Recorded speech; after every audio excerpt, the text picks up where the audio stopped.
ఇంతలో బాలు ఉండి చాప వేస్తూ ఉంటాడు. అప్పుడు మనోజ్ ఉండి, రే ఏంట్రా కింద చాప వేస్తున్నావు? ఓహో కింద పడుకుంటావా నువ్వు, మరీ మంచిది అని అంటుంటే అప్పుడు బాలు, అది నా కోసం కాదురా నీకోసం అని అంటుంటే అప్పుడు మనోజ్, నేను కింద పడుకోవాలా, నా వల్ల కాదు అని అంటుంటే అప్పుడు బాలు, ఓహో పార్కులో పడుకున్నప్పుడు అవన్నీ తెలీదా అని అంటుంటే ఇంతలో సత్యం ఉండి, రేయ్ అసలే మీ అమ్మ వాడిని సుకుమారంగా పెంచిందిరా, నువ్వు ఇలా చేస్తే ఎలా అని అంటుంటే అప్పుడు బాలు, అవునా ఏది గోడకేసి రాకుదాం, ఎంత సుకుమారంగా ఉన్నాడో చూద్దాం అని పట్టుకోబోతూ ఉంటాడు. ఇంతలో సత్యం ఉండి, రే నువ్వు కింద పడుకోవడం ఎందుకురా, పైకి రా అని అంటే అప్పుడు బాలు, వద్దులే నాన్న మీకు అసలే ఆరోగ్యం బాగాలేదు, మీరు ఫ్రీగా పడుకోండి అని అంటాడు. ఇంతలో మనోజ్ ఉండి సత్యం దగ్గర, నాన్న మీకు గురక పెట్టే అలవాటు ఉందా అని అడుగుతాడు. అప్పుడు సత్యం, ఏమోరా పడుకున్న తర్వాత నేనేం చేస్తానో నాకు ఎలా తెలుస్తుంది అని అంటుంటే ఇంతలో బాలు, చెవిలో దూది పెట్టుకో లేదా ఒక మేకు తెచ్చుకొని కొట్టుకో, అప్పుడు నీకు సౌండ్ వినిపించదు అని అంటాడు.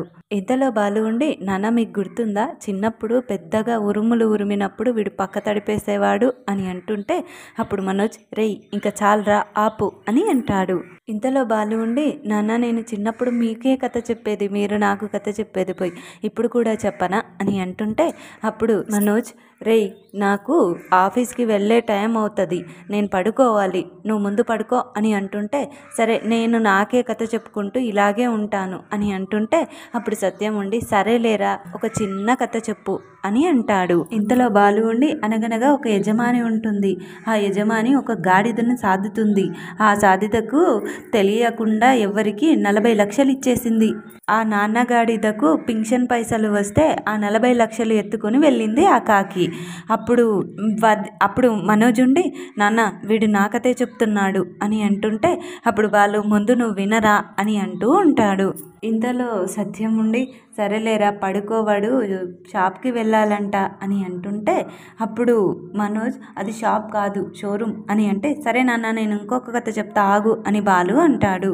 ఇంతలో మనోజ్ ఉండి, నాన్న నేను వెళ్ళిపోతాను అని అంటుంటే అప్పుడు సత్యం ఉండి, ఎక్కడికి వెళ్తావురా అని అంటుంటే, ఏమో నాన్న నా 2 జేబుల్లో చేతులు పెట్టుకొని ఎక్కడికి పోతానో నాకే తెలీదు అని అంటుంటే అప్పుడు బాలు ఉండి, రేయ్ పడుకోరా అని అంటుంటే, మరి నువ్వు ఆ కథ ఆపు నేను అప్పుడే పడుకుంటాను అని మనోజ్ అంటాడు. బాలు ఎంత చెప్పినా వినకుండా కథలు చెప్తూనే ఉంటాడు. సత్యం పట్టించుకోకుండా పడుకుంటాడు, కానీ మనోజ్కి రాదు, మనోజ్ని టార్చర్ చేస్తూ ఉంటాడు బాలు.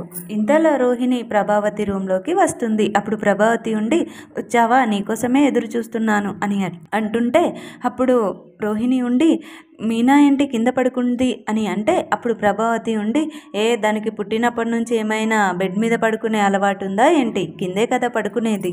ఇంతలో రోహిణి ఉండి, నేను కింద పడుకుంటాను, అలా అయితే మీకు ఫ్రీగా ఉంటుంది అత్తయ్య అని అంటే, నువ్వెందుకమ్మా కింద పడుకోవడం, మలేషియాలో ఉండేదానివి, నువ్వేమైనా ఊళ్ళో ఉండేదానివా కింద పడుకోవడానికి, ఆ మనిషికి ఏం పని లేక నా దగ్గర పడుకోమని చెప్పాడు, నాకైతే ఇది ఎక్కడ నా పక్కన పడుకుంటుందో అని ఒళ్ళంతా కంపరంగా ఉంది, దీన్ని ఎక్కడుంచాలో అక్కడే ఉంచాలి అని అంటుంటే ఇంతలో మీనా లేచి కూర్చుంటుంది. అప్పుడు రోహిణి ఉండి, ఏమైంది మీనా అని అంటుంటే అప్పుడు మీనా, దోమ పాడుదోమ చెవి దగ్గరలో జోరిగలాగా ఎప్పుడూ మరుగుతూనే ఉంది నా చెవి పక్కన, ఇక ఆ సౌండ్కి నాకు నిద్ర ఎలా పడుతుంది. మీనా ఆ మాటలన్నీ ప్రభావతిని ఉద్దేశించే మాట్లాడుతూ ఉంటుంది. ప్రభావతి గురక పెడుతూ పడుకుంటుంది. ఆ సౌండ్కి రోహిణికి నిద్ర రాదు. అత్తయ్య అని లేపబోతూ ఉంటే నిద్రలో లాగి ఒక్కటిస్తుంది. అప్పుడు రోహిణి మంచం కింద పడుతుంది. మళ్ళీ రోహిణి ఉండి అత్తయ్య అని పిలిస్తే ఈసారి కాలితో తంతుంది ప్రభావతి. అప్పుడు రోహిణి మంచం కింద పడుతుంది. దుప్పటి తీసుకుని దిండు తీసుకుని బయటికి వెళుతుంది. అప్పుడు బయట హాల్లో సోఫా మీద మనోజ్ పడుకొని ఉంటాడు. అప్పుడు రోహిణి వెళ్ళి మనోజ్ అంటూ నిద్రలేపుతుంది. నువ్వేంటి ఇక్కడున్నావు, బయటికి వచ్చావేంటి అని రోహిణిని అడుగుతాడు. ఇంతలో రోహిణి ఉండి, లోపల అత్తయ్య మ్యూజిక్ వాయిస్తున్నారు అని అంటే అప్పుడు మనోజ్ ఉండి, మా అమ్మకి మ్యూజిక్ లేవి రావే అని అంటే, గురక పెడుతుందిలే మనోజ్ అని అంటుంది. నువ్వేంటి మరి ఇక్కడొచ్చి పడుకున్నావు అని మనోజ్ని రోహిణి అడుగుతుంది. అప్పుడు మనోజ్, ఆ బాలుగాడు బ్రేకులు లేని కారులా వాగుతూనే ఉన్నాడు, నాకు నిద్రలా పడుతుంది.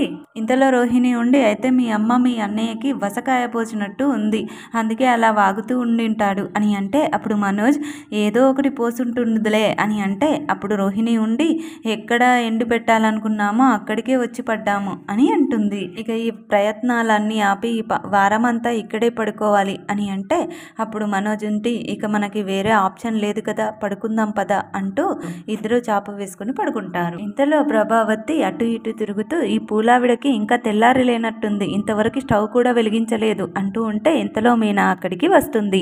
అప్పుడు ప్రభావతి మీనాను ఏయ్ ఇంకా తెల్లారలేదా అని అంటుంటే అప్పుడు మీనా లేదు చీకటి పడింది. ఏయ్ ఏంటే అలా మాట్లాడుతున్నావు అని అంటే అప్పుడు మీనా మరి లేకపోతే మీరు అడిగేది ఎలా ఉంది, నేను ఎప్పుడైనా ఈ టైం వరకు పడుకున్నానా, ఒంట్లో బాగోలేదు కాబట్టే కదా పడుకున్నాను అని అంటే అప్పుడు ప్రభావతి అదంతా ఉట్టిదే, నువ్వు కావాలనే ఇదంతా చేస్తున్నావు, రూమ్ విషయం మనసులో పెట్టుకుని ఇదంతా చేస్తున్నావు అని మీనాని అంటుంది. అప్పుడు మీనాని ప్రభావతి ఒక్కరోజు కూడా రూమ్ లేకపోతే పడుకోలేవా అని అంటుంటే అప్పుడు మీనా కోపంగా అదే మాట నేను మిమ్మల్ని అంటే మీరు తలకాయ ఎక్కడ పెట్టుకుంటారు అని అంటుంటే అప్పుడు ప్రభావతి ఏంటే రెచ్చిపోతున్నావు అని అంటుంది. అప్పుడు మీనా ఈ వయసులో కూడా మీరు అని అంటూ వద్దులేండి, అయినా మమ్మల్ని కావాలని రూమ్ ఇవ్వకుండా ఇబ్బంది పెడుతుంది వాళ్ళు, మీరు మా మీద పడతారేంటి. ఇంతలో ప్రభావతి ఉండి లేకపోతే ఏంటే అందరూ బయటికి వెళ్ళాలి, ఇప్పటి వరకు నువ్వు టిఫిన్లు టీలు చేయకపోతే ఎలా అని అంటే అప్పుడు మీనా ఉండి ఒక్కరోజు నేను చేయకపోతే మీరు చేసుకోలేరా అని అంటుంటే అప్పుడు ప్రభావతి నోర్ముయ్ వాళ్ళు నువ్వు ఒకటేనా అని అంటే అప్పుడు మీనా అవును ఒకటే, వాళ్ళు నీ కొడుకుల భార్యలు, నేను నీ కొడుకు భార్యని. ఇంతలో ప్రభావతి ఉండి నోర్ముయ్ అని అంటుంటే అప్పుడు సత్యం వచ్చి ఏంటి మళ్ళీ ఏంటి అని అంటుంటే అప్పుడు ప్రభావతి ఉండి చూసారా టిఫిన్ చేయమంటే ఈ ఒక్కరోజు అందరూ పస్తులుండమండి అని చెప్తుంది అని అంటే అప్పుడు మీనా ఉండి అలాంటి దరిద్రపు గొట్టు ఆలోచనలు నాకు లేవత్తయ్యా, అలాంటి బుద్ధి కూడా నాకు లేదు.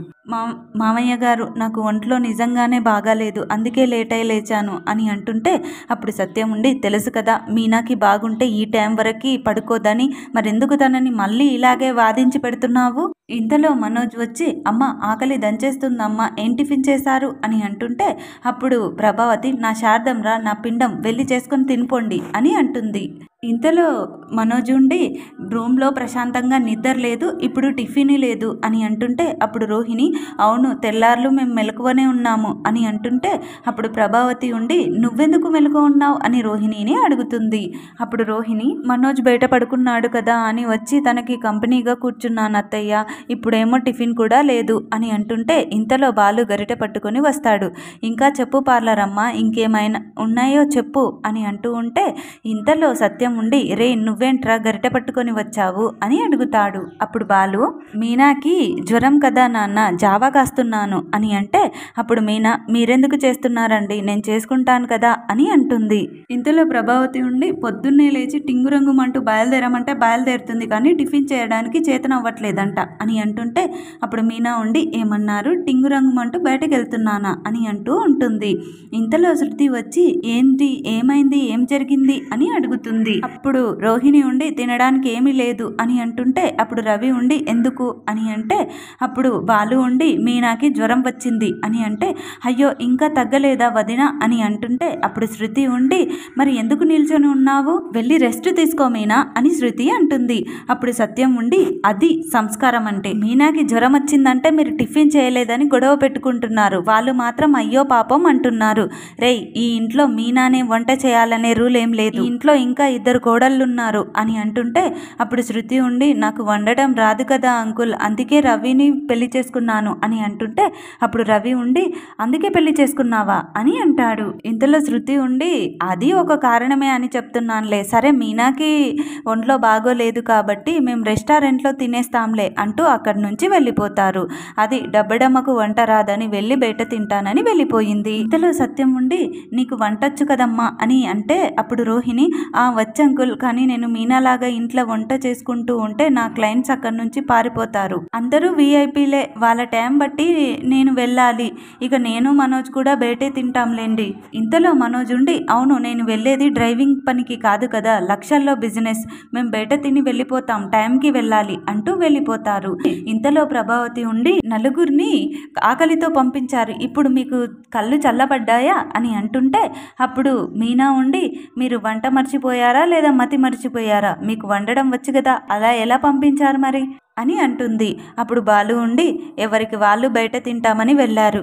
ఇక నుంచి మీనాకి మాత్రమే వంట చేస్తుంది, పద మీనా అంటూ మీనాని లోపలికి తీసుకువెళ్తాడు. ఇంతలో ప్రభావతి ఉండి ఇప్పుడు నేనేం తినాలి అని అంటుంటే అప్పుడు సత్యం ఉండి ఇప్పుడు కూడా నీ గురించే ఆలోచిస్తున్నావు కానీ నా గురించి మాత్రం ఏం ఆలోచించవా అని అంటాడు. ఇంతలో బాలు గ్లాసులలో జావా తీసుకొని వచ్చి నాన్న ఇదిగో జావా తాగు అంటూ సత్యానికి అమ్మ తాగు అంటూ ప్రభావతికి ఇస్తాడు. అప్పుడు ప్రభావతి ఇందులో ఉప్పు వేసావా అని అంటుంటే అప్పుడు బాలు ఉండి వేసాన్లే తాగు అని అంటుంటే అప్పుడు సత్యం ఉండి అయినా నీకు విశ్వాసం ఉండదు కదా అని అంటాడు.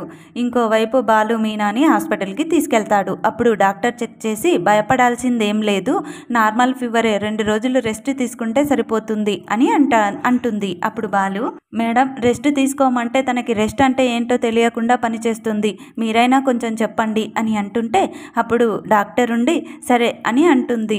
మందులు రాసిచ్చాను ఇవి తీసుకురండి అంటే అప్పుడు బాలు ఉండి మేడం కొంచెం మంచి మందులు రాయండి అని అంటాడు. అప్పుడు డాక్టర్ మంచి మందులే రాస్తున్నాను అని అంటుంది. ఇంతలో బాలు ఉండి ఆ డాక్టర్ ఈ మందుల చీటీ కింద 2-3 రోజులు రెస్ట్ తీసుకోవాలి అనేది కూడా రాయండి అని అంటుంటే అప్పుడు డాక్టర్ ఉండి దేనికి అంటే లేదులేండి డాక్టర్ మా ఇంట్లో అందరికీ అర్థం అవ్వాలి కదా అని అంటాడు. అప్పుడు మీనా ఉండి ఏమండి మీరు ఊరుకోండి అని అంటుంది. ఇంతలో డాక్టరు సరే ఒక సెలైన్ రాశాను 1 గంట టైం పడుతుంది పెట్టించుకొని వెళ్ళండి అని అంటుంది. ఇంతలో మీనా బయటికి వచ్చి మీకేమైనా బుద్ధి ఉందా, మంచి మందులు రాయమంటారు, రెస్ట్ తీసుకోమని పేపర్ మీద రాయమంటారు, ఇలా మాట్లాడుతుంటే చూసిన వాళ్ళు పిచ్చివాడు అని అనుకుంటారు అని అంటుంది.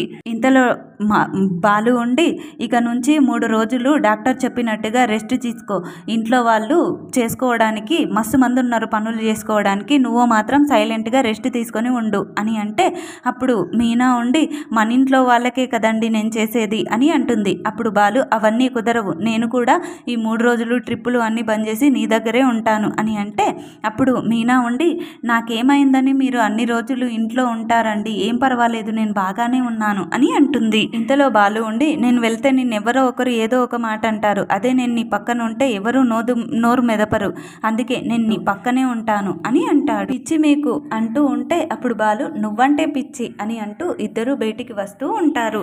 ఇంతలో రోహిణి కొడుకు చిన్నీని హాస్పిటల్కి తీసుకువస్తారు. ఇంతలో మీనా చూసి ఏమండి చింటూ వాళ్ళ అమ్మ అని అంటూ అయ్యో ఏమైంది అని అంటే ఆడుకుంటుంటే ఎవరో వచ్చి గుద్దేసి వెళ్ళిపోయారమ్మా నా మనవన్ని అని అంటుంటే అయ్యో సరే అది లోపలికి తీసుకువెళ్దాం పదండి అంటూ లోపలికి తీసుకువెళ్తారు. ఇంతలో రోహిణి వాళ్ళమ్మ పిల్లలతో ఆడుకుంటుంటే ఎవరో వచ్చి గుద్దేసి వెళ్ళిపోయారు, వేరే హాస్పిటల్కి తీసుకెళ్తే ఇక్కడికి పంపించారు అంటూ రిపోర్ట్స్ ఇస్తుంది. ఇంతలో డాక్టర్ ఉండి నడుములు బాగా దెబ్బతిన్నాయి, చిన్న ఆపరేషన్ చేయాలి అని అంటుంటే అప్పుడు బాలు ఉండి సరే మీరు వెంటనే ఆపరేషన్ థియేటర్కి తీసుకువెళ్ళండి డాక్టర్ అని అంటే అప్పుడు డాక్టర్ ఉండి ఎమర్జెన్సీ వార్డ్కి పంపించండి అంటూ తీసుకువెళ్తారు. ఇంతలో రోహిణి వాళ్ళమ్మ ఉండి అయ్యా నా మనవడికి ఏం కాకుండా చూడండి, వాడు చూడాల్సిన జీవితం ఇంకా చాలా ఉంది అని అంటుంటే అప్పుడు డాక్టర్ మా ప్రయత్నం మేము చేస్తాము అంటూ లోపలికి వెళ్తాడు. ఇంతలో మీనా ఉండి ఏడవకండి, డాక్టర్ చెప్పారు కదా ఏం కాదని, ధైర్యంగా ఉండమని, చింటూకి ఏం కాదు మీరు ధైర్యంగా ఉండండి అని అంటుంటే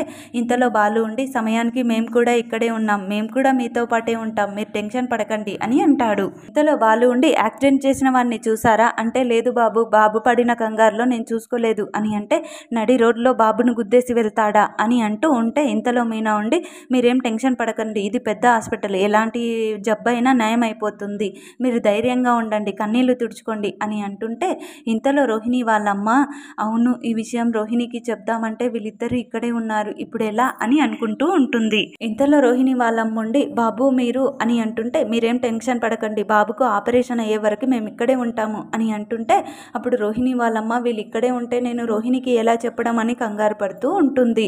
అప్పుడు బాలు ఉండి అప్పుడు ఆమె ఉండి మీరు ఇంటికి వెళ్ళండి మీకు పనులు ఉంటాయి కదా అని అంటే అప్పుడు బాలు మాకే పనులు లేవు, ఈరోజు మేము ఖాళీగానే ఉన్నాము అని బాలు అంటాడు. ప్లీజ్ ఫ్రెండ్స్ వీడియో కనుక మీకు నచ్చినట్లయితే తప్పకుండా లైక్ చేయండి, మా ఛానల్ని సబ్స్క్రైబ్ చేసుకోండి, సబ్స్క్రైబ్ చేసుకోవడం అస్సలు మర్చిపోవద్దు.